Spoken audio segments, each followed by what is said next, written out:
15 years ago, Marcus Sterling lost his daughter at Penn Station. Tonight, he found someone else's. The memory comes to him in fragments, the way trauma always does. Is there any way to Christmas expedite Eve, this? 2009. The station packed with travelers rushing toward families, toward warmth, toward homes they took for granted. Marcus had been 37 then, younger, harder, obsessed with a phone call that seemed urgent at the time. His wife Jennifer holding their daughter's hand. Emma, 6 years old, blonde hair and pigtails, asking if they could get hot chocolate before the train. Not now, Emma. Daddy's busy. The crowd had swallowed her in less than 3 minutes. One moment she was there, tugging at his coat sleeve. The next moment gone. Jennifer's scream cut through the Christmas carols playing over the speakers. The frantic search. 4 hours of police, K-9 units, security footage showing nothing useful. Emma simply vanished into the chaos of holiday travel, into the machinery of a city that swallows people whole. They never found her body, never found anything. Marcus remembers Emma's last words to him with perfect, poisonous clarity. "Daddy, can you help me find the bathroom?" A pause, her small voice already apologizing. "Never mind, you're busy." He had been busy, too busy, always too busy. The divorce came 6 months later. Jennifer couldn't look at him without seeing the moment he failed to watch their daughter. Marcus couldn't look at himself without seeing the same thing. He threw himself into work with the desperation of a man trying to outrun his own shadow. Built an empire, made millions. None of it brought Emma back. None of it made him sleep without nightmares. And every single day for 15 years, Marcus walked through Penn Station. A punishment, a penance, a promise to Emma that he would never forget. November 2024. The station looks the same, sounds the same, smells the same. Only Marcus has changed, grown older, colder, hollowed out by years of building walls around the cavity where his heart used to beat. 6:47 on a Tuesday evening. The station thrums with the usual chaos. Announcements echo from ceiling speakers. Footsteps clatter across marble floors. Suitcases roll. People hurry past one another without seeing, without caring. Everyone sealed in their own urgent bubbles of destination. Marcus stands near Platform 9, phone pressed to his ear, listening to his board of directors destroy 18 years of work. Marcus, the hostile takeover vote is tonight, 8 o'clock. If you're not here, we lose everything. James Park's voice crackles through the speaker. James, his best friend since college, his lawyer, the only person who still calls him by his first name instead of Mr. Sterling. "I'm 10 minutes away," Marcus says, but he's lying. He's standing in the exact spot where Emma disappeared, like he does every evening. The ritual matters more than the logic. "Marcus, listen to me. 18 years, your entire company. If we don't have your vote tonight..." "I know." Marcus checks his watch. Expensive. Swiss. Meaningless. "I'll be there." He ends the call, starts walking toward the exit. The crowd parts around him the way crowds always part around men in $3,000 suits. He's learned to move through the world without touching it, without letting it touch him. Then he hears it. "Excuse me, sir?" A child's voice, small, hesitant, immediately apologetic. Marcus doesn't stop walking. Children are everywhere in this station. Not his problem. Not his responsibility. He lost the right to care about children 15 years ago. "I'm sorry, I just need..." The voice follows him, persistent, growing quieter, as if already giving up. "I'm sorry, I was just asking." Marcus freezes. Those words, that exact phrase, the way Emma used to apologize for existing, for needing, for asking her father to be a father. He turns. The little girl stands 3 feet away, small and alone in the river of people flowing around her. 8 years old maybe, blonde hair falling past her shoulders, blue eyes too large for her face. A pink backpack hangs from thin shoulders, pulling her slightly forward like she's already tired of carrying more than a child should.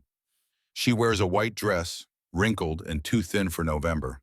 Her shoes are worn, her hands twist together in front of her stomach, fingers knotting and unknotting.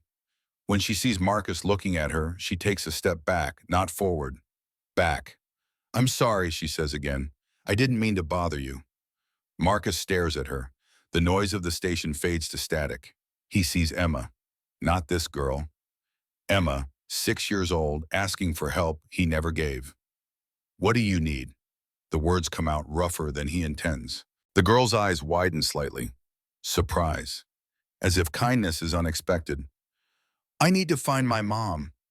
Her voice barely carries over the station noise. "She's at a hospital, but I forgot which one." Marcus's phone buzzes in his pocket. James calling again. The board meeting. His company. Everything he built to fill the hole where Emma used to be. He looks at the girl. Really looks. Sees the exhaustion in her posture. The redness around her eyes that suggests tears already cried and forced to stop. The way she holds the backpack straps like they're the only solid thing in a world that's tilted sideways. "How long have you been here?" Marcus asks. The girl glances at a clock on the wall. "Since 10 o'clock. Marcus follows her gaze. 6:48. 8 hours. An 8-year-old child has been alone in Penn Station for 8 hours. Something ancient and rusted breaks loose in his chest. Something that feels dangerously close to what he used to call his heart. "What's your name?" "Sophie." She says it carefully, like she's not sure if she's allowed to answer. "Sophie Bennett. I'm Marcus." He crouches down, bringing himself to her level. "Sophie, where are your parents?" "Just my mom." Sophie's hands tighten on the backpack straps. "She brought me here this morning. She said to wait on the bench. She said if something happened, I should ask someone for help." "And you've been waiting since 10. Sophie nods. Her chin trembles once, but she controls it, forces it still. This child knows how to swallow fear. Marcus's phone buzzes again. He silences it without looking. "Sophie, has your mom called you?" "My phone died." She pulls an old iPhone from her pocket. Cracked screen. Dead. It's her old one. The battery doesn't last very long. Marcus stands, looks at the bench where Sophie has apparently spent 8 hours, sees a juice box, an empty sandwich wrapper. A child teaching herself to ration food because she doesn't know when more will come. He makes a decision, the same kind of decision he made 18 years ago when he started his company. The kind that changes everything. "Sophie, I'm going to help you find your mom, okay?" She looks up at him with those two large eyes. "Really? Really? You won't leave?" The question hits him like a physical blow. Marcus thinks of Emma asking him not to be busy for 5 minutes. Thinks of himself walking away because a phone call seemed more important than a bathroom trip. "I won't leave," he says, and means it more than he's meant anything in 15 years. Sophie's shoulders drop half an inch. Relief, small but visible. Marcus pulls out his phone, calls James. "Marcus, where are you?" The meeting starts in, "Tell them I'm not coming." Silence, then, "What?" "Tell them I'm not coming. They can vote without me." "Marcus, you'll lose everything. The company, everything you've built." Marcus looks at Sophie, sees her watching him with the expression children get when they're waiting for adults to disappoint them. Sees Emma, sees every moment he chose wrong. "I lost what matters 15 years ago, Marcus says quietly. "I'm not making that mistake again." He ends the call, turns to Sophie. "What's your mom's name?" "Grace Bennett." Marcus starts calling in hospitals. Mount Sinai, no Grace Bennett. Presbyterian, no Grace Bennett. Lenox Hill, no record. Sophie watches him make each call, hope and fear warring in her expression. Fourth call, Bellevue. The receptionist's voice changes when Marcus gives the name. "Grace Bennett is in the ICU. Are you family?" "I'm bringing her daughter." Marcus looks at Sophie. "She's been waiting for her mom since this morning." A pause. Papers shuffling. "Sir, Ms. Bennett was admitted at 10:15 this morning. Emergency. 10:15. Grace Bennett left Sophie at the station and went straight to the hospital. Knew she might not come back. Taught her daughter to ask for help. "We're coming now," Marcus says. He hangs up, kneels again, takes Sophie's hand. Her fingers are cold. "I found your mom. She's at a hospital called Bellevue. We're going there right now." Sophie's face does something complicated, relief and terror mixing into an expression too old for 8 years. Is she, is she okay? Marcus has learned many skills in his life. Lying to children isn't one of them. I don't know yet, but we're going to find out together.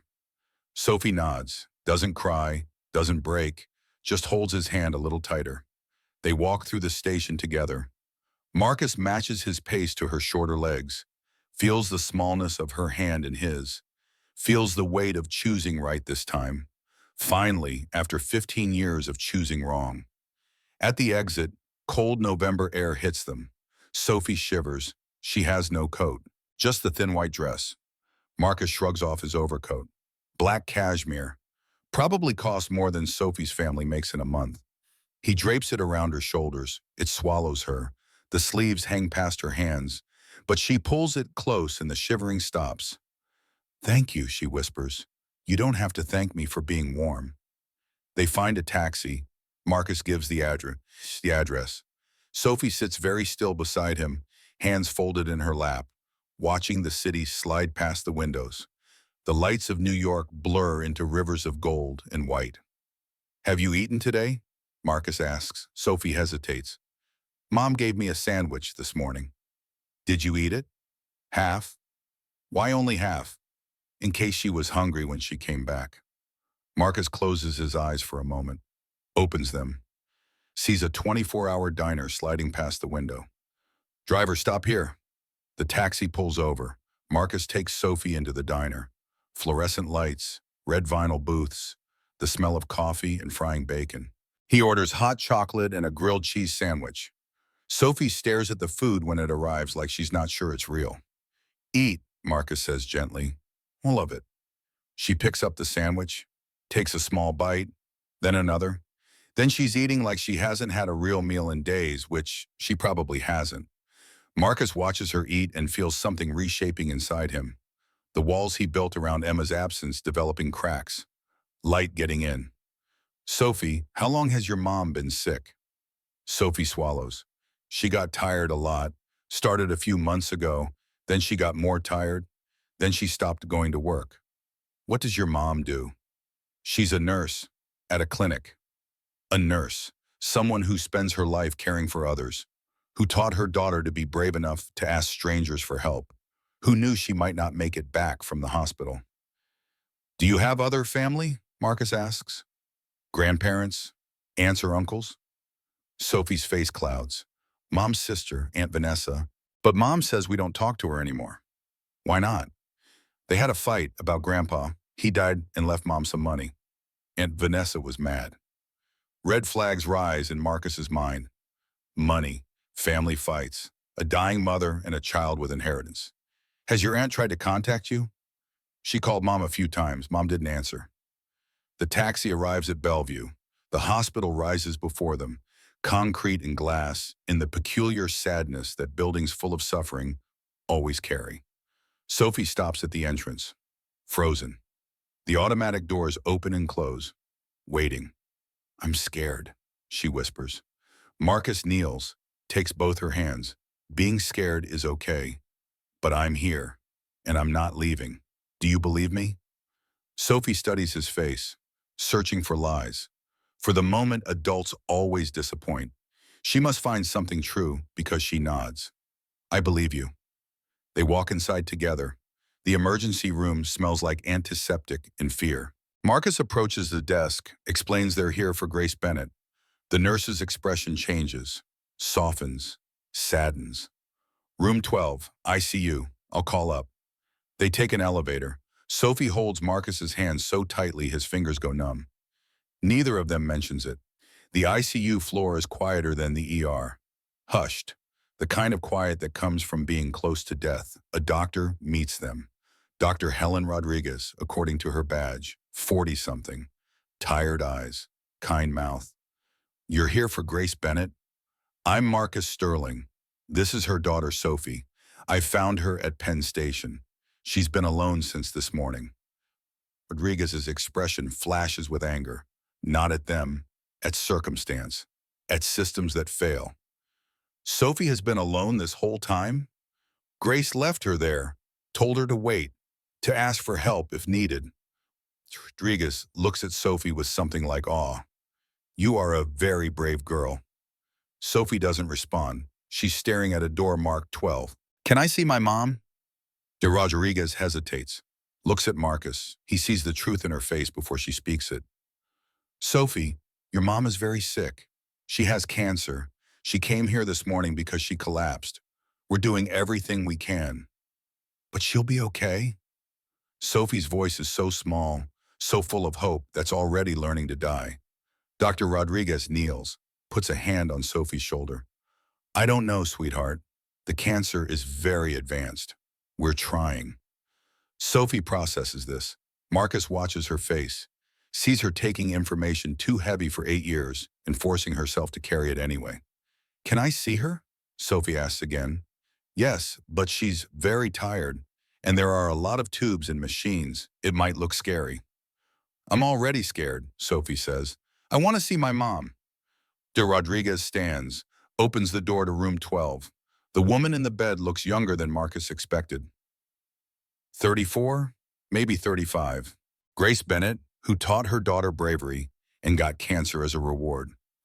Pale skin, dark circles under closed eyes, tubes running from her arms to machines that beep steady rhythms.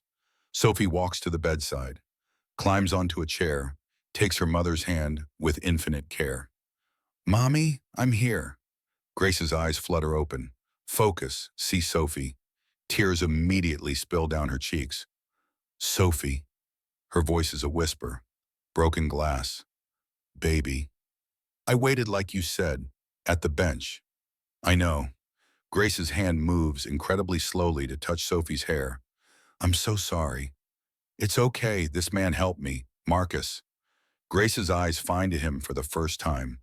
Marcus sees her take in his expensive suit, his composed expression, sees her trying to understand who the stranger is and why he's here. You brought her. Not a question. Gratitude and confusion mixing. She asked for help. Marcus stays near the door, giving them space. I listened. Grace's face crumples. Thank you. I was so scared she'd be alone. She was brave, like you taught her. Grace looks at her daughter, at Sophie, who isn't crying, who's holding her mother's hand with fierce concentration. I tried to call Vanessa, Grace whispers. 7 times. She didn't answer. Marcus files that information away. 7 calls. No answer. The sister who was angry about inheritance. Rest, Marcus tells Grace. I'll make sure Sophie is safe. You don't even know us. No, but I know what it's like to lose someone at a train station. I won't let Sophie be lost. Grace studies his face, seems to find something there. Truth maybe, or desperation that mirrors her own. Thank you, she says again. Then to Sophie, baby, I need you to listen to me. Sophie leans closer. I'm very sick, do you understand? Yes. I might not get better. Sophie's face stays steady, but her hand tightens on her mother's. If something happens to me, Marcus is going to help you. Okay? Sophie looks back at him. Marcus nods. I promise, he says to both of them. Grace closes her eyes, exhaustion taking her. Sophie stays holding her hand until a nurse gently suggests they let her rest. In the hallway, Sophie finally breaks, not crying, not yet, but her whole body starts to shake. Marcus doesn't think, just acts, picks her up, holds her, feels her small arms wrap around his neck and cling. She's going to die, Sophie whispers into his shoulder.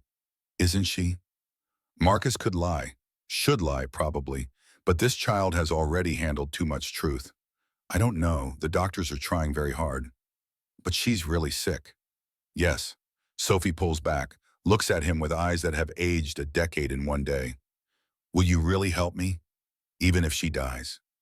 Marcus thinks of Emma, thinks of 15 years walking through Penn Station punishing himself. Thinks of the company he just lost because he chose this child over a board meeting. Yes, I promise. Wishwam. The question cuts deep. Why would a stranger promise to care for a child he met an hour ago? Because someone should have helped my daughter 15 years ago, and no one did. I can't fix that, but I can fix this. Sophie seems to accept this. She puts her head back on his shoulder. I'm tired. I know. Mrs. Patricia Doyle arrives 20 minutes later. Social services, 50-something, gray hair pulled back, eyes that have seen too many children in too many bad situations. Mr. Sterling? Marcus stands, still holding Sophie. I'm Patricia Doyle, Child Protective Services. Dr. Rodriguez called. Sophie needs to be placed in emergency foster care. Sophie's grip tightens. No. Mrs. Doyle's expression softens. Sweetheart, Mr. Sterling isn't family. We have procedures. He helped me. He didn't leave me. Everyone else left me. Marcus feels the words like a brand on his skin. Mrs. Doyle, I can take her for tonight. I have a guest room. I can provide references. Background check. Whatever you need. You're a stranger to this child. He's not a stranger, Sophie says fiercely. He's Marcus. The distinction seems to matter to her, not a stranger. A person with a name, someone who showed up. Mrs. Doyle looks between them, calculating, weighing procedures against a child's clear preference. One night, emergency placement, but we need full background by morning. Marcus nods. You'll have it. James, his lawyer, arrives within the hour, brings documents, character references, financial statements, proof that Marcus Sterling is exactly who he claims to be.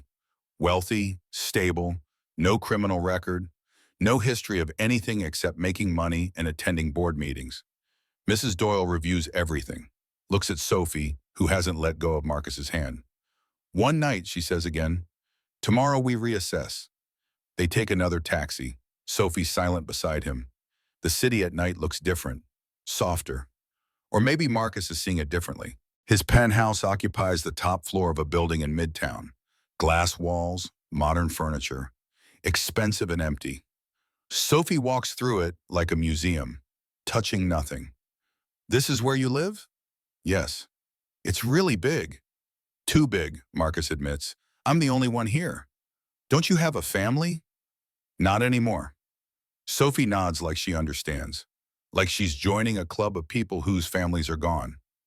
Marcus shows her the guest room. White walls, queen bed, completely impersonal. I don't have children's clothes, but we can get some tomorrow. It's okay. Sophie sits on the bed, small and lost in the space. Are you hungry? No. Do you need anything? Sophie looks around the room, at the luxury, at the space, at everything she doesn't have and never will. Can you stay? She asks quietly. Just until I fall asleep? Marcus remembers Emma asking the same thing, remembers being too busy, remembers saying maybe later and later never coming. Of course. He sits in a chair beside the bed. Sophie lies down, still wearing her white dress, still clutching the pink backpack. Marcus? Yes. Do you think my mom knows I'm safe? Yes, I think she knows. Good. Sophie's eyes close. Because I told her you'd help me. I told her you were different. The words settle into the quiet room. Marcus sits there as Sophie's breathing evens out, watches her sleep, thinks about choices and second chances, about losing Emma and finding Sophie, about the way life sometimes gives you another opportunity to get things right. When he's sure she's deeply asleep, he walks to the living room, stands at the window overlooking the city, pulls out his phone, sees 47 missed calls, messages from James, from board members, from people whose names don't matter anymore. His company is gone. 18 years of work, voted out in a hostile takeover because he wasn't there to fight. He should feel devastated, should feel the loss like a physical wound. Instead, he feels something else, something he hasn't felt in 15 years. He feels like he made the right choice. Marcus looks at the photo on his phone. Emma, 6 years old, blonde hair, blue eyes, gone. I couldn't save you, he whispers to the image, but maybe I can save her. He thinks about Grace Bennett, dying in a hospital bed, about Sophie, alone at a train station for 8 hours, about a mother who taught her daughter that asking for help wasn't weakness, about a child who asked 13 people before finding one who listened. Tomorrow will bring complications, social services, Grace's condition, the sister who didn't answer 7 calls, legal battles over custody, 100 problems Marcus can't even imagine yet. But tonight, Sophie Bennett is safe, fed, warm, sleeping in his guest room. Tonight, Marcus Sterling did what he failed to do 15 years ago. He showed up, he listened, he stayed. And somewhere in the machinery of this broken city, in the space between loss and redemption, something begins to shift. A stranger and a lost child, a man haunted by failure, and a girl teaching herself bravery. Two people whose lives intersected in a train station because one asked for help and the other finally heard. The beginning of something that neither of them chose but both of them desperately need. A family being born from apology and attention, from the simple act of not walking away. Marcus turns off the lights, checks on Sophie one more time. She sleeps deeply, finally. The pink backpack beside her pillow, her small hands still clutching it even in sleep. He goes to his own room, lies down, doesn't sleep, watches the city lights paint shadows on his ceiling, thinks about tomorrow, about Grace, about Vanessa, about Sophie, about Emma. Always Emma, but tonight, for the first time in 15 years, thinking of Emma doesn't feel like drowning. It feels like remembering why he lived through losing her, so he could be here now, so he could be the person Sophie needed when she asked for help. The station where Emma disappeared is the same station where Sophie was found. Marcus doesn't believe in fate or destiny or cosmic balance, but he believes in choice, in showing up, in listening when a child says she needs help. He believes in second chances. And as the city breathes outside his window, as Sophie sleeps safe in his guest room, as Grace Bennett fights for her life at Bellevue, Marcus Sterling makes another promise. Not to Sophie this time, to Emma. I couldn't save you, but I can save her. And maybe that's what you would want. Maybe that's why she asked me. Why she said I'm sorry in the same way you used to. Maybe this is how I make it right. Tomorrow will bring the first battle. Tonight brings the first step toward healing. For Sophie, for Grace. For Marcus himself, carrying 15 years of guilt and finally finding a way to set it down. The last apology Sophie will ever have to make for needing help has already been spoken. Now comes the work of teaching her she never has to apologize again. Now comes the beginning. Morning comes too early and not early enough. Marcus wakes at 5, the habit of 18 years as a CEO, refusing to break even when the company no longer exists. He lies in bed listening to the silence of his penthouse, remembering there's a child sleeping in his guest room. A child who isn't his daughter but who needs him anyway. He checks on Sophie before sunrise. She hasn't moved. Still clutching the pink backpack. Still wearing yesterday's dress. Her face peaceful in sleep in a way it wasn't while awake. Children always look younger when they sleep. More fragile. More like the innocence they're supposed to be. Marcus makes coffee, stares out at Manhattan waking up. Sees the city in a different light now. Sees all the spaces where children might be lost. All the moments where someone could choose to help or choose to walk away. His phone buzzes. James. Did you sleep? No, Marcus says. You? I spent all night pulling files on Vanessa Chen, Grace's half-sister. You're going to want to hear this. Marcus listens as James lays out the research. Vanessa Chen, 42 years old, works in finance, recently divorced, $80,000 in debt according to credit reports. And something else. Something sealed in juvenile records, but accessible to lawyers who know how to look. She has a record, James says, 19 years old. Child endangerment, babysitting her boyfriend's kid. Left the boy alone for 6 hours. Kid almost died from a household accident. Case was sealed because she was a minor. Pled down to probation. Marcus's grip tightens on the phone. Grace listed her as emergency contact. Maybe Grace didn't know. Or maybe Vanessa was the only family she had. Grace called her 7 times yesterday morning. Vanessa never answered. But she'll show up now, James says. Grace has life insurance, $200,000, plus a trust fund for Sophie, another $150,000. Vanessa needs money. She'll come for Sophie. Marcus thinks of Sophie sleeping in his guest room. Thinks of Vanessa Chen, who left a 4-year-old alone for 6 hours, who ignored 7 calls from a dying sister. Can we stop her? Legally, blood family has priority. But if we can prove she's unfit, if Grace changes her will before she dies, if Sophie has a clear preference, James pauses. It's possible, but it's going to be at a fight. Then we fight. Marcus hangs up, makes breakfast, scrambled eggs, toast, orange juice, the kind of simple meal he hasn't made in years. When Sophie emerges from the guest room, blinking and confused, the food is waiting. She stops in the kitchen doorway, stares at him like she's not sure he's real, like men who make breakfast might be hallucinations. Good morning, Marcus says. I didn't know what you liked, so I made eggs. Sophie approaches the table slowly, sits, picks up the fork with careful hands. You're still here. Not a question, an observation. But underneath it, Marcus hears the real question. You didn't leave while I was sleeping. You didn't change your mind.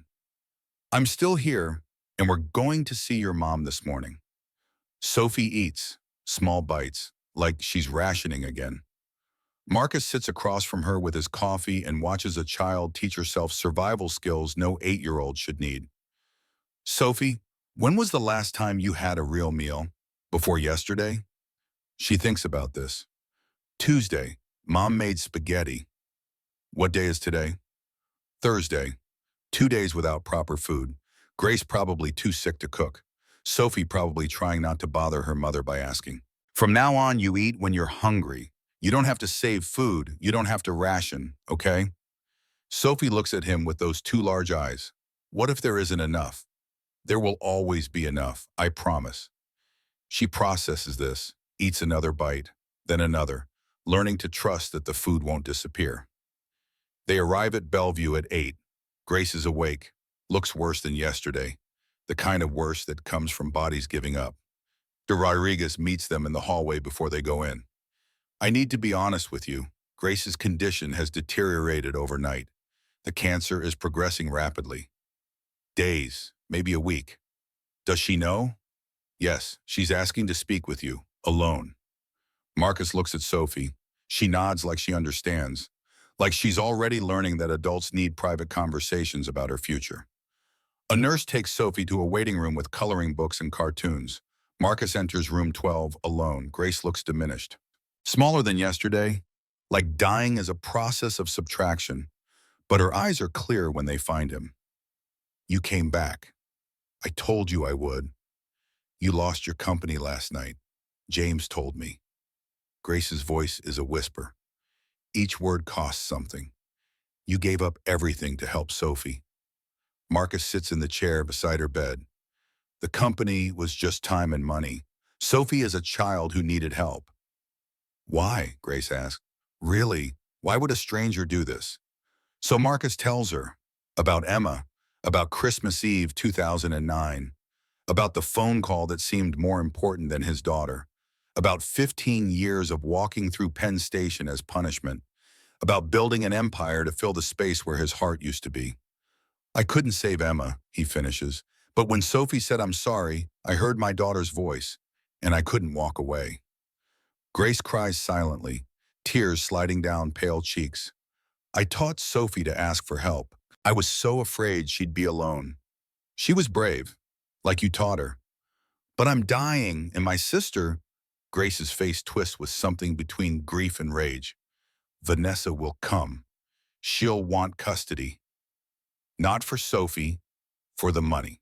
James told me about the life insurance. There's more. My father left me money when he died. Put it in trust for Sophie. $350,000 total. Vanessa sued me when Dad died. Said he should have split it evenly. But Dad knew what she was. He gave it to me. Grace reaches for Marcus's hand. Her grip is weak but desperate. I want to change my will. I want you to be Sophie's guardian. The words hang in the sterile air. Heavy, life-changing. Grace, I'm a stranger. A court won't. You're not a stranger. You're the man who listened when my daughter asked for help. You're the man who gave up his company to keep her safe. Grace's eyes bore into his. Vanessa has a record. Child endangerment. Did James tell you? Yes. She left her boyfriend's son alone. The boy almost died. She's dangerous. And she's the only blood family I have. Why did you list her as emergency contact? Because I had no one else. No parents, no other siblings, just Vanessa. I thought... Grace's breath rattles. I thought blood would matter to her. that she'd come if Sophie needed her. But she didn't answer. 7 times I called, and she didn't answer. Marcus thinks about this, about a dying woman calling her only sister and getting voicemail, about desperation and family and the ways blood doesn't guarantee love. If I become Sophie's guardian, Vanessa will fight it. Let her fight. You have resources, lawyers, money. Fight for my daughter, please. You don't have to ask. I already promised.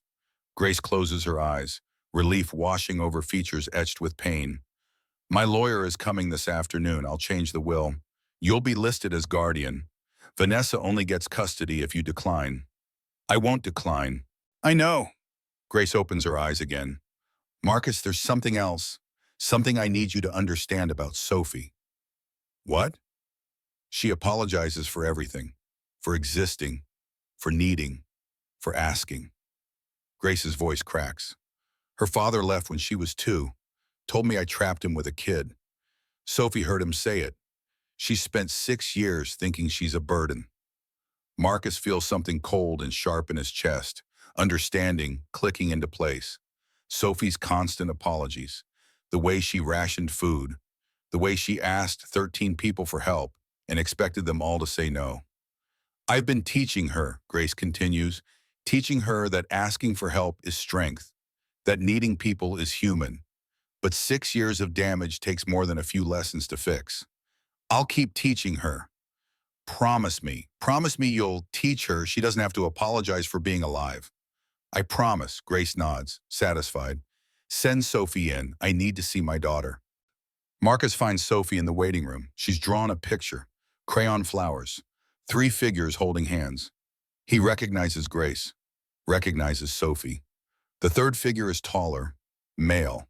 Him, Marcus realizes. Sophie has drawn him into her family. They spend the day at the hospital. Sophie reads to her mother from a book the nurse provided. Marcus sits nearby, present but giving them space, watches a mother and daughter navigate the last days they'll have together. Grace's lawyer arrives at 3, a woman named Patricia Wells, 60-something, professional. She takes Grace's new will, reads it, looks at Marcus with something like respect. This is unusual, naming a non-relative as guardian. Marcus earned it, Grace says. He showed up. My sister didn't. The will is witnessed, signed, legal. Sophie Bennett's future rewritten in black ink on white paper. That evening, as visiting hours end, Marcus takes Sophie home. They stop for dinner at a small Italian place. Sophie orders spaghetti because it's what her mom used to make. Eats half, asks if she can save the rest. For your mom? In case she's hungry tomorrow. Marcus doesn't tell her that Grace probably can't eat solid food anymore.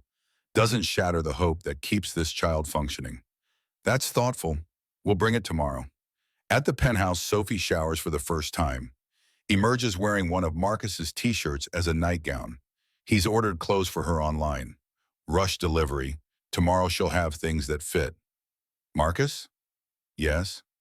Why are you being so nice to me? The question catches him off guard. Sophie sits on the couch, small in his too large shirt, looking at him with genuine confusion. What do you mean? People aren't usually nice, not without wanting something. 8 years old and already cynical, already learning the world's hardest lessons. Marcus sits beside her. I'm being nice because you need help and I can give it. That's all. But you lost your job, my company, and I made that choice. Because of me. Yes. Sophie's face crumples. I'm sorry, I didn't mean to. Stop. Marcus's voice is gentle but firm. Listen to me, Sophie. You have nothing to apologize for. Nothing. I chose to help you. I chose to skip that meeting. Those were my choices, not your fault. But do you think you're a burden? Sophie goes very still, then nods. Wait, Twee. Because my dad said so. He told Mom I was a mistake, that I trapped him. I heard him say it. Marcus feels rage at a man he's never met.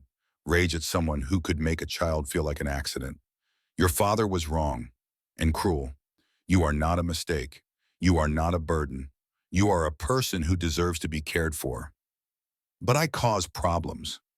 Children are supposed to cause problems. They're supposed to need things.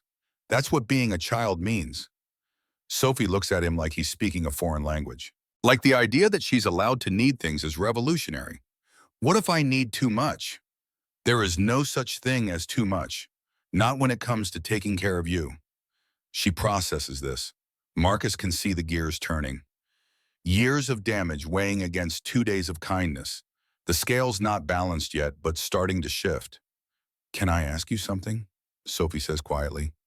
Always. Will you stay even after mom dies? Even when it gets hard? The question is a knife. A child asking an adult to promise permanence because every adult before has left. Yes, even when it gets hard. Especially when it gets hard. Promise? I promise.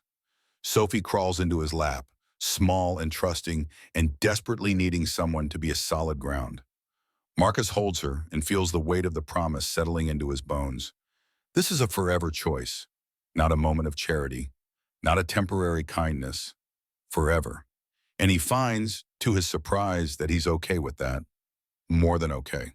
That somewhere in the last 48 hours, Sophie Bennett stopped being a lost child he helped and became his responsibility. His purpose. The thing that makes the last 15 years of grief mean something. Day 3 brings a Vanessa Chen. Marcus is at the hospital with Sophie when she arrives. They hear her before they see her, heels clicking down the hallway, voice loud and performative. Where is my sister? I came as soon as I heard. Sophie's hand tightens on Marcus's. Her whole body goes rigid. That's Aunt Vanessa.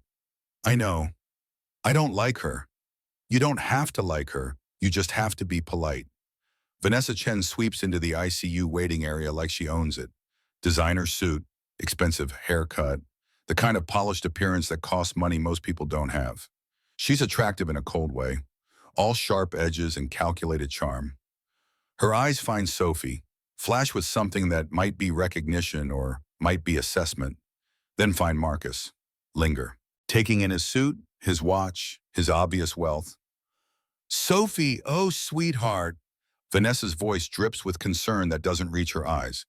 I've been so worried. I just got back from London and heard about your mother. Sophie presses closer to Marcus, doesn't respond. Vanessa's smile tightens. She turns to Marcus, extends a manicured hand. I'm Vanessa Chen, Grace's sister, and you are? Marcus Sterling. He shakes her hand briefly. Her grip is firm, competitive. Thank you so much for helping Sophie. Family is here now, so I can take over. The presumption in her voice raises every warning flag Marcus has developed in 20 years of business. Sophie and I are visiting her mother. You are welcome to join us. Actually, I'd like to speak with Grace alone first. Family business. Sophie is family. Vanessa's smile goes colder. Of course, I meant adult family business. Surely you understand. Marcus understands perfectly. Vanessa wants to talk to Grace without witnesses, wants to pressure her sister while she's dying. I think Grace would want Sophie there. Mr. Sterling, I appreciate your help, but Sophie is my niece. I know what's best. Do you? The question hangs in the air. Vanessa's mask slips for half a second, irritation flashing through the concern. What's that supposed to mean? It means Grace called you 7 times yesterday morning. You didn't answer.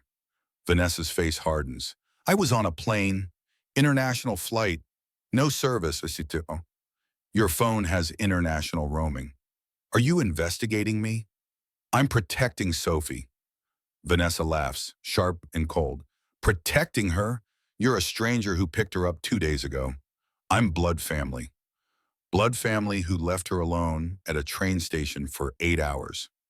Grace left her there, not me. Grace was dying. You were ignoring calls. They stare at each other, Sophie caught between them. A child learning that adults fight over her like property. Dr. Rodriguez interrupts. Mr. Sterling, Miss Chen, Grace is asking for you both. They follow the doctor to room 12. Grace looks worse. Grayer, the machines beeping faster. Time running out in real time. She sees Vanessa. Her face does something complicated. You came. Of course I came. Grace, I'm so sorry. If I'd known. Vanessa moves to the bedside, takes Grace's hand with theatrical gentleness. We'll get through this together. I'm not getting through this, Vanessa. I'm dying. Don't say that. The doctors give me days. Grace's voice is weak but clear. Sophie needs someone. I've made arrangements. Vanessa's expression sharpens. Arrangements. Marcus is going to be her guardian. Silence. Then Vanessa's mask drops completely. You can't be serious. He's a stranger. He's the man who didn't ignore my 7 phone calls. I was traveling. You're always traveling, always busy, always somewhere more important. Grace's breath rattles. Dad knew what you were. That's why he left the money to me. Vanessa's face goes red. This is about Dad's money? This is about Sophie. She's not an asset, Vanessa. She's a child. I'm her aunt, her blood. You can't just give her to some random man. I can. I did. It's legal. Vanessa turns on Marcus. Did you manipulate her? Play on her emotions while she was dying? I helped her daughter when you wouldn't. This is insane, Grace. You're not thinking clearly. The medication. I'm dying, not stupid. Grace looks at her sister with something like pity. I know why you're here. It's not for Sophie. It's never been for Sophie. How dare you? Get out, Grace says quietly. Get out and leave my daughter alone. Vanessa's face twists with rage. This isn't over. That will is invalid. I'll fight it. Sophie is my niece and I will get custody. She storms out, heels clicking, fury radiating. Sophie, who has been silent through all of this, looks at her mother. I don't want to live with Aunt Vanessa. I know, baby, you won't have to. But she said, Marcus will fight for you and he'll win. Won't you, Marcus? Marcus looks at Grace, at Sophie, at the choice being thrust upon him by a dying woman and a terrified child. Yes, I'll fight. Promise? I promise. Grace relaxes. Thank you for everything, for hearing Sophie, for staying, for being the person I prayed would come. Rest now, save your strength. But they all know there's no strength left to save. This is goodbye, pretending to be see you later. The next 2 days blur together. Marcus takes Sophie to the hospital each morning. They sit with Grace while she grows weaker, while the machines beep slower, while death approaches with its inevitable patience. Grace uses her remaining time to teach Sophie the things mothers teach daughters. How to be brave, how to ask for help, how to forgive herself for needing people. Remember, Grace whispers on day 5, you don't have to apologize for existing. I know, Mommy. Say it back to me, so I know you understand. Sophie takes a shaky breath. I don't have to apologize for existing. Good girl. Grace touches Sophie's face. I love you more than anything in this world. I love you too. Take care of Marcus. He needs you as much as you need him. Sophie looks confused. He needs me? Yes, baby. You're saving him too, even if he doesn't know it yet. Marcus, listening from his chair, feels the truth of this. He is being saved, pulled from 15 years of punishing himself, given a purpose beyond building empires, given a second chance to be present, to listen, to stay. Day 6 arrives, 2 in the morning. Marcus's phone rings with the call he's been dreading. You should come now. He wakes Sophie gently, dresses her in warm clothes, drives through empty streets to Bellevue. The hospital at night has a different quality. Quieter, sadder, like death has more room to breathe. Grace is barely conscious. The machine's keeping her alive more than she's keeping herself alive. Dr. Rodriguez meets them outside the room. It's time, minutes, maybe an hour. Sophie understands. Children always understand more than adults think. She walks into the room with the composure of someone twice her age, climbs onto the bed, careful of the tubes, takes her mother's hand. Mommy, it's me, Sophie. Grace's eyes flutter open, find her daughter, a smile small and sad. My brave girl.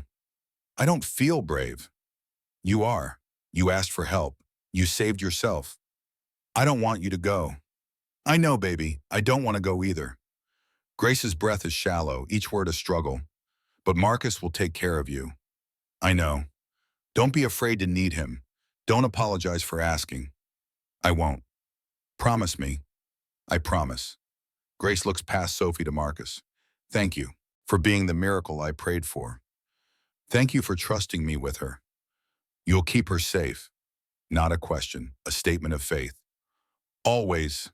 Grace closes her eyes. Sophie, I need you to know something. What, Mommy? You are enough, just as you are. You don't need to be different or better or less. You are perfect. I love you. I love you too, so much, forever. The machines beep slower. Grace's breathing becomes labored. Sophie holds her mother's hand and doesn't cry, just holds on. Like holding tighter will keep her mother here. But death doesn't care how tightly children hold. Grace Bennett takes one more breath, releases it, doesn't take another. 4:07 in the morning. A mother dies. A daughter becomes an orphan. A stranger becomes a father. Sophie doesn't scream, doesn't thrash, just stays very still, holding her mother's hand while it grows cold. She's gone, Sophie whispers. Yes. Really gone. Yes. Sophie climbs off the bed, walks to Marcus, looks up at him with dry eyes and a face carved from stone. Can we go home now? The word home breaks something in Marcus's chest, this child calling his penthouse home. Yes, we can go home. In the car, Sophie stares out the window, silent. Marcus lets her be silent. Grief has its own timeline. At the penthouse, dawn breaking over Manhattan, Sophie finally speaks. What happens now? Now we figure out how to live with this. Will Aunt Vanessa take me away? Marcus pulls her close. No, I won't let that happen. She said she'd fight. Then we'll fight back. Sophie leans against him, small and exhausted and carrying more than a child should. Marcus? Yes? My mom said I'm saving you. Is that true? Marcus thinks about 15 years of walking through Penn Station, about building companies to avoid feeling, about the empty penthouse and the expensive things that never filled the hole. Yes, it's true. How? Because you reminded me what matters. You taught me to listen. You gave me a reason to stay. Sophie processes this. So we're saving each other? Yes, we're saving each other. She falls asleep against him.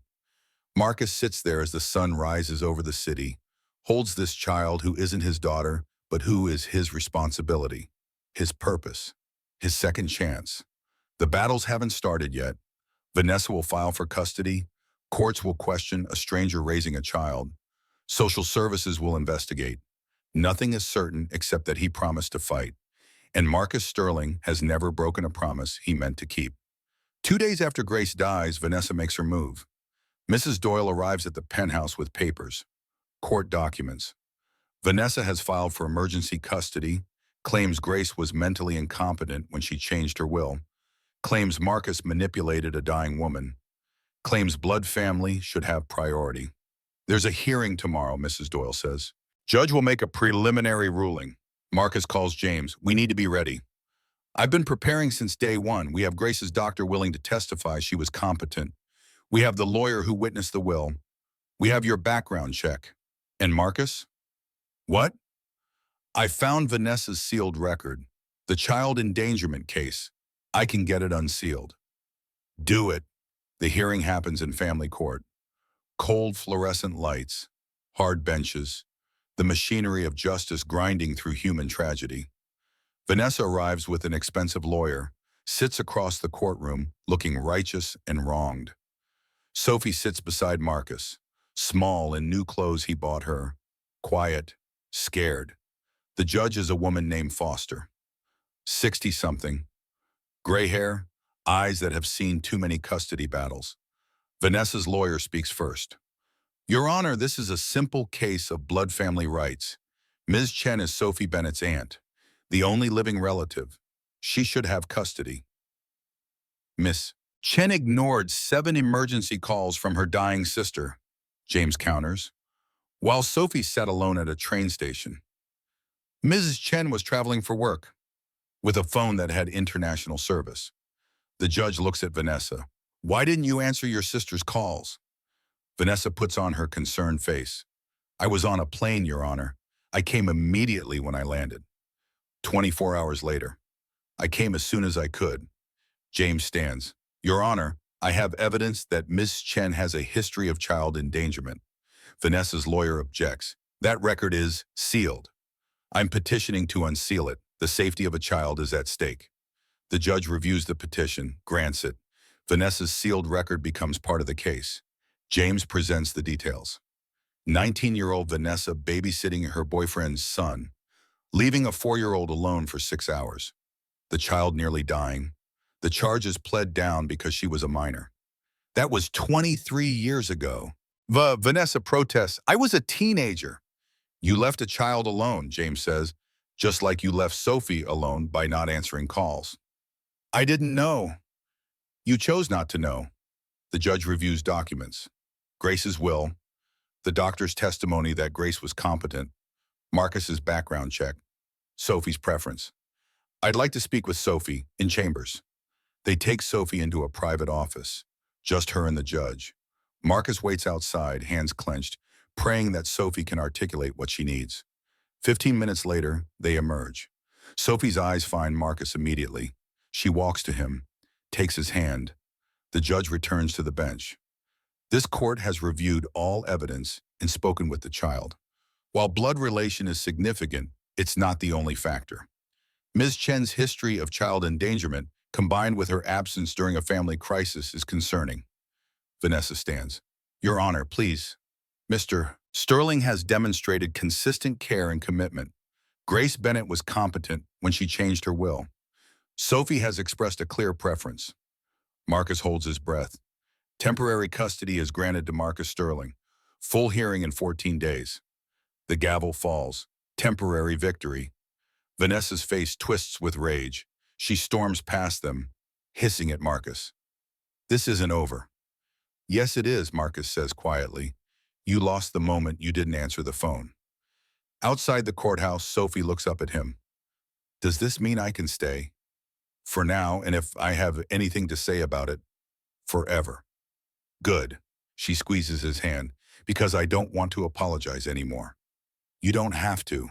Not ever again. They walk through the city together, a man and a child, not strangers anymore, not family yet, legally, but something. Something being built from promises and presence. The full custody hearing is 14 days away. 14 days to prove that family isn't about blood. That showing up matters more than genetics. That a stranger can become a father if he listens when a child asks for help. Marcus looks down at Sophie, sees her trusting him, sees her choosing him, sees the responsibility and the gift, and knows that whatever battles come, whatever courts rule, whatever Vanessa tries, he will fight. Because he made a promise to a dying woman and a terrified child. Because he failed Emma, but he won't fail Sophie. Because sometimes in the machinery of this broken world, you get a second chance to be the person you should have been all along. And Marcus Sterling has learned to take the chances life offers, even when they come disguised as an 8-year-old girl saying I'm sorry at a train station. Especially then.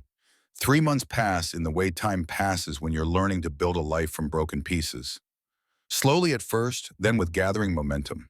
Marcus Sterling, who spent 15 years existing rather than living, finds himself learning what it means to be present, to show up, to parent. The penthouse transforms.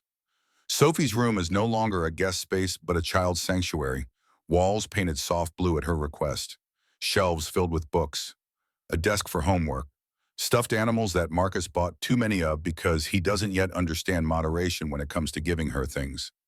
Sophie transforms too, slower, more carefully, like a plant that's been kept in darkness learning to trust sunlight. She still apologizes sometimes, but less frequently.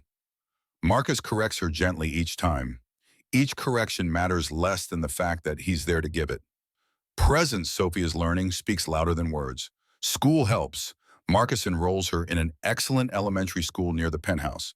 Sophie makes friends, actual friends, children who invite her to birthday parties, who treat her like a normal kid rather than a burden. Mrs. Doyle visits weekly. After the third visit, she tells Marcus something that sounds almost like approval. Sophie is doing remarkably well, better than most children who've experienced this level of trauma. She's resilient. She has support. That matters more than resilience. Mrs. Doyle pauses.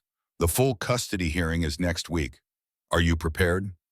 Marcus thinks about forever, about raising a child who isn't his biological daughter, about choosing this responsibility every single day for the next 10, 15, 20 years.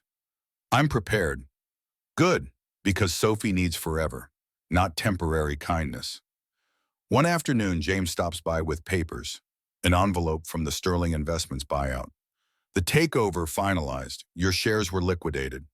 James slides the envelope across. After taxes, 41.7 million. Marcus stares at 18 years of work reduced to digits on a page. Put 30 million in trust for Sophie, untouchable until she's 25. Use 10 million to seed the foundation. Keep the rest liquid. James doesn't move. Marcus, that's your entire fortune. No, Marcus looks towards Sophie's room. That's just money. Sophie is my fortune. The company was what I built to forget Emma. Sophie is what I'm building to remember her. There's a difference. James watches his friend transform before his eyes. The ruthless CEO who once fired 20 people before breakfast, now prioritizing a child's future over his own comfort. You're a better man than I gave you credit for, James says quietly. I'm just a man who finally learned what matters. The night before the custody hearing, Sophie can't sleep. Marcus finds her at the window at midnight. Worried about tomorrow? What if the judge says I have to go with Aunt Vanessa? That won't happen. Marcus sits beside her. Family isn't about blood, Sophie. It's about showing up, being present. Vanessa's lawyer calls Dr. Raymond Moss, a psychologist, 40-something, professional, credible. Dr. Moss, you reviewed Mr. Sterling's background. Yes, including the loss of his daughter 15 years ago. And your professional opinion? Mr. Sterling shows signs of unresolved trauma. The loss of Emma Sterling has never been properly processed. I believe he's attempting to replace his dead daughter with Sophie. The words land like bombs. Sophie's hand tightens on Marcus's. Isn't it concerning that Mr. Sterling's daughter disappeared at the same train station where Hoyt found Sophie? It suggests psychological projection. He's recreating the scenario with a different outcome. Textbook replacement behavior. James stands for cross-examination. Dr. Moss, have you ever met Mr. Sterling? No. Have you evaluated him professionally? No, but the pattern? So you're diagnosing someone you've never met based on coincidence. It's more than coincidence. Did you know Mr. Sterling walks through Penn Station every day? Has for 15 years? That it's part of his commute? Dr. Moss hesitates. I wasn't aware. So the location isn't unusual, it's routine. Mr. Sterling was at the station because that's where he always is, not because he was seeking replacement children. The psychologist looks less certain. James produces documents.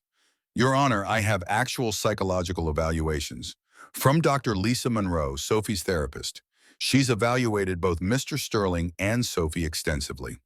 He reads from the report. Dr. Monroe states, Mr. Sterling demonstrates healthy attachment patterns with Sophie. There is no evidence of projection or replacement behavior.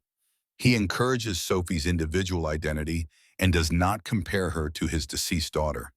Their relationship is built on genuine care, not unresolved grief. The judge looks thoughtful. I'd like to hear from Sophie again. They bring Sophie forward. She looks small in the big courtroom, but her voice is steady. Sophie, do you feel like Mr. Sterling treats you like his dead daughter? No, Your Honor. How do you know? Because he asks me what I like, what I want. He doesn't want me to be someone else. He wants me to be me. Do you want to stay with Mr. Sterling? Yes. Why? Sophie takes a breath. Because he listened when I asked for help. Because he kept his promises. Because he doesn't make me apologize for needing things. She pauses. Aunt Vanessa didn't answer when my mom called 7 times. Marcus answered on the first try. That's the difference. The courtroom is silent. The judge reviews documents one more time. Marcus holds his breath. Sophie grips his hand, knuckles white. This court has considered all evidence. Ms. Chen's objections are noted but not sufficient to override the clear wishes of the deceased mother and the child herself. Vanessa stands. Your Honor, please. Ms. Chen, you had opportunities to be present for your sister and her daughter. You chose not to take them. The court cannot reward absence. The gavel falls. Full permanent custody is granted to Marcus Sterling. Adoption proceedings may begin immediately. The words echo. Sophie makes a small sound, not quite a cry, not quite a laugh, relief expressed as breath. I get to stay. You get to stay. Forever? Forever. She throws her arms around him. Marcus holds her while Vanessa storms out. While the machinery of justice moves on to the next broken family, outside James grins. We did it. You did it. No, Grace did it. By choosing right. James claps Marcus on the shoulder. Congratulations, you're officially a father. The word father sits strangely. Marcus has been many things. CEO, millionaire, widower, failure. But father is new, terrifying, perfect. Sophie tugs his hand. Can we get ice cream? Marcus checks his watch, 11:30. Ice cream it is. 2 weeks later, James calls with news. Vanessa's gone. Marcus looks up from helping Sophie with homework. Gone where? Singapore. Married some finance executives she met online. Very wealthy, very connected. James pauses. She's not coming back. How do you know? The unsealed child endangerment case destroyed her reputation here. No one in New York finance will touch her. She needed an exit. She found one. She got what she wanted. Just not from Sophie. Sophie, overhearing, looks up. Is Aunt Vanessa gone forever? Marcus pulls her close. Yes, sweetheart. Forever. Good. Sophie returns to her math without fear. The threat dissolved. That night, as Marcus tucks her in, she asks, Did Aunt Vanessa ever really want me? Marcus sits on the edge of her bed, chooses truth. I think she wanted what came with you, the money. But no, I don't think she wanted you for you. Sophie nods like she already knew. But you do. I want you for you, only you, exactly as you are. Good, she yawns, because I'm not changing. Marcus laughs. I don't want you to. The adoption paperwork takes 3 months. During this time, Grace's lawyer delivers one final piece, an envelope. Grace's handwriting. For Marcus, after. Inside a letter, shaky writing. Dated 2 days before she died. Marcus, you asked why I chose you. The truth? Sophie drew you before you even decided to stay. That picture in the hospital. 3 people holding hands. She drew you into our family before any of us knew you'd become family. Children see what adults miss. She knew. Before any of us knew. There's something else. Sophie's father left when she was 2. Told me I trapped him. But the real reason? He said Sophie looked at him like she could see through him. Like she knew he wasn't good. It terrified him. Sophie has always been able to see people's hearts. She saw yours. She drew you holding our hands. Thank you for proving her right. Thank you for being exactly who she needed. Grace Marcus shows Sophie the letter that evening. She reads it slowly, tracing her mother's words. I remember drawing that picture, Sophie says quietly. I didn't know why. I just felt like you belonged there. You were right. Sophie looks up. Mom said I can see people's hearts. Can I really? Marcus thinks about Sophie choosing him out of 13 people at the station.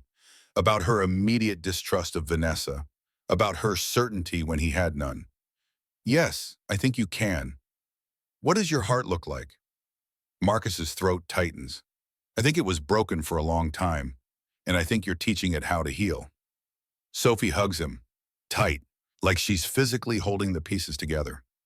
6 months after Grace dies, the adoption becomes official. Family court, Judge Foster presiding. A ceremony this time, not a battle. Sophie wears a new dress, blue like her eyes. Marcus removes his tie because Sophie says it makes him look too serious. The courtroom is nearly empty. Just James, Mrs. Doyle, Dr. Rodriguez, Dr. Monroe, a handful of people who helped them survive. Judge Foster smiles, actually smiles. We're here for the adoption of Sophie Grace Bennett by Marcus James Sterling. This is a happy occasion. She looks at Sophie. Sophie, do you want Marcus to be your father? Sophie doesn't hesitate. Yes. Marcus, do you promise to love, protect, and raise Sophie as your daughter? Marcus looks at Sophie, sees everything. The child at the train station, the girl holding her mother's hand while she died, the brave soul learning to stop apologizing. Yes, With everything I have. The judge signs papers. Sophie Grace Bennett is now Sophie Grace Sterling. Congratulations, you are officially a family. The small crowd applauds. Sophie launches herself at Marcus. He catches her, holds her. I'm really your daughter now? Really and truly. Forever? Forever, she pulls back, looks at him with those blue eyes. Can I call you Dad? The word hits him like a freight train. Dad, the title he lost with Emma, the role he thought he'd never have again. If you want to. I want to. She tests it out. Dad. Marcus's eyes fill. He doesn't hide it. Yes, Sophie? I love you. 3 words, 8 letters, the entire world. I love you too. James is crying. Mrs. Doyle dabs her eyes. Even Dr. Rodriguez looks emotional. They celebrate with dinner at Sophie's favorite Italian restaurant. This time there's joy instead of grief, laughter instead of silence. Sophie orders spaghetti, eats all of it, doesn't save any, learning abundance, learning that tomorrow we'll have food too. That night, Marcus tucks her into bed in a room that's fully hers now. Dad, do you think Mom knows that you adopted me? Marcus sits on the edge of her bed. I think she knows, and I think she's happy. I wish she was here. Me too. But I'm glad you're here. Me too, sweetheart. Sophie yawns. Thank you for not walking away at the station. Marcus thinks about that moment, about almost walking away. Thank you for asking for help. I'm not sorry anymore about asking. Good. You should never be sorry for that. She falls asleep. Marcus sits watching her breathe. This child who saved him as much as he saved her. 6 months after the adoption, Marcus and Sophie attend their first foundation gala. The Grace and Emma Foundation, named for 2 mothers who taught them what love means. The ballroom glitters with Manhattan's wealthy, donors who write checks, politicians who make speeches. But Marcus only sees the photographs of children they've helped. Foster children finding families. Lost children finding safety. 847 lives changed in 6 months. Sophie, now 9, stands with him as he gives his speech. A year ago, I lost everything I thought mattered. My company. My reputation. 18 years of work. Marcus pauses. And I gained everything that actually does matter. He looks at Sophie. She smiles up at him. This foundation exists because a little girl was brave enough to ask a stranger for help. Because her mother was brave enough to trust that stranger. Because sometimes the most important thing we can do is turn around when someone needs us. The room applauds. The foundation raises $2.3 million that night. Money that will help hundreds more children. After the gala, James pulls Marcus aside. His eyes are red. You know, when you lost your company that night, I thought you'd lost your mind. Marcus smiles. Maybe I did. But watching you with Sophie, you didn't lose anything. You found everything. James's voice cracks. You inspired me. Sarah and I are applying to foster. Because of you. Because of Sophie. Marcus grips his shoulder. Can't speak past the emotion. You showed me what matters, James continues. It's not the deals, not the money. It's showing up. You taught me that. You'll be a great father. I learned from the best. 2 years pass. Sophie is 10 now, confident, happy, thriving in ways that seem miraculous given where she started. She gives a presentation at school, someone who changed my life. Marcus sits in the back, trying to be invisible. Sophie stands at the front, no notes, just her story. 2 years ago, I was lost at a train station. I'd been taught that if I needed help, I should ask, so I asked. The classroom is silent, 24th graders listening. 12 people ignored me, the 13th almost did too, but he came back, and that changed everything. She talks about Grace, about being brave, about Marcus adopting her, about learning that family isn't about blood. My dad taught me the most important lesson. You don't have to apologize for existing. Asking for help is how you survive. The students applaud. Marcus wipes his eyes before anyone can see. After school, Sophie runs to him. Did you like it? I loved it. You were amazing. They walk home together. Sophie chatters about her day, her friends, her homework. Normal things, beautiful things. 3 years after Penn Station, they return. Annual tradition now. Sophie is 11, almost 12, growing tall, still blonde, still blue-eyed, but different, stronger, sure of herself. They stand near platform 9, the bench where Sophie waited, where Marcus found her, where everything changed. This is where our family began, Sophie says. Marcus looks at the spot, remembers seeing her, small and alone. The choice to turn back. I almost didn't come back, he admits. I almost kept walking. Why didn't you? Because you said I'm sorry, and it sounded like Emma. Sophie takes his hand. I'm glad I sounded like her. A young girl approaches them, 9 years old, hesitant, scared. Excuse me. I'm sorry to bother you, but I can't find my dad. Sophie kneels immediately. You're not bothering us. What's your name? Emma. Marcus freezes. The name hits him like a physical blow. Emma, his Emma, but not his Emma, someone else's Emma, lost and scared and asking for help. Sophie doesn't hesitate. Emma, this is my dad, Marcus. We're going to help you find your dad, okay? The girl nods, trusts immediately. They find Emma's father within minutes. Panicked, searching. The relief on his face when he sees his daughter mirrors the relief Marcus feels every day that Sophie is safe. After Emma and her father leave, Sophie turns to Marcus. Are you okay? That was her name. Emma. I know. It felt like a sign, like she's watching, like she approves. Sophie hugs him. I think she does approve. I think she's happy you saved me, since you couldn't save her. Marcus holds his daughter, both of them, the one he lost and the one he found, the grief and the healing existing together. We should go, Sophie says. James and his family are waiting, with their new foster daughter. They walk out together, the place where Marcus lost Emma, the place where he found Sophie, the place that taught him showing up matters.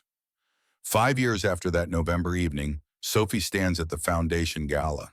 16 now, poised, confident, about to give the keynote speech. Marcus watches from the front row as his daughter takes the stage. 5 years ago, I apologized to a stranger for asking for help. Sophie's voice carries through the ballroom. I thought I was bothering him. I thought asking for help was something to be sorry for. She pauses, finds Marcus in the crowd. That stranger taught me the most important lesson of my life. Asking for help isn't weakness. It's how we survive. It's how we save each other. Sophie shares statistics. 847 children helped in year 1. Now over 4,000 children have found families through the foundation. 4,000 kids who asked for help. 4,000 people who turned around. My dad showed me that one moment of courage can change everything. His courage to turn around, my courage to ask. Together we built this. She gestures to screens showing photographs. Children reunited with families. Foster kids finding forever homes. Lost children finding safety. To every lost child watching this, someone is listening. To every adult, turn around. Someone needs you. The ballroom erupts in applause. Marcus stands, tears streaming. This is Emma's legacy, Grace's legacy, Sophie's triumph. That night, they return to Penn Station one last time. They stand at the bench, white roses in Sophie's hands. For Grace, for Emma, for all the children who get lost and all the people who help them find their way home. You know what I think about when we come here? Sophie says. What? I think about how lucky I am, that you came back, that you heard me, that you chose me. She looks up at him. I could have ended up anywhere, but I got you. Marcus's throat tightens. I'm the lucky one. We're both lucky. They place the flowers on the bench, a ritual, a remembrance, a promise. Wait, kiss. Ready to go home? Marcus asks. Yeah, Sophie takes his hand. Let's go home, Dad. They walk toward the exit. Behind them, the bench sits empty, waiting for the next story, the next choice, the next chance. The station breathes around them. Indifferent to miracles, but Marcus and Sophie know better. In the machinery of this city, in the chaos of Penn Station, families are born. Not from blood, from choice. From the moment someone chooses to turn around. From the moment someone chooses to stay. 5 years ago, a little girl said, I'm sorry to a stranger. Today, she walks through that same station as Sophie Grace Sterling, daughter, survivor, someone who learned she doesn't have to apologize for existing. And Marcus Sterling, who spent 15 years punishing himself for the daughter he lost, walks beside her. Father, guardian, someone who learned that second chances come disguised as children asking for help. They disappear into the November evening. Two people forever changed by the moment when one was brave enough to ask and the other was kind enough to listen. Behind them, the city continues. Children get lost, parents fail, systems break. But sometimes, if you're brave enough to ask and someone is kind enough to turn around, miracles happen. The kind that make pain meaningful. The kind that honor loss by building something new. That love isn't about perfection. It's about presence, not blood, but choice every single day, forever.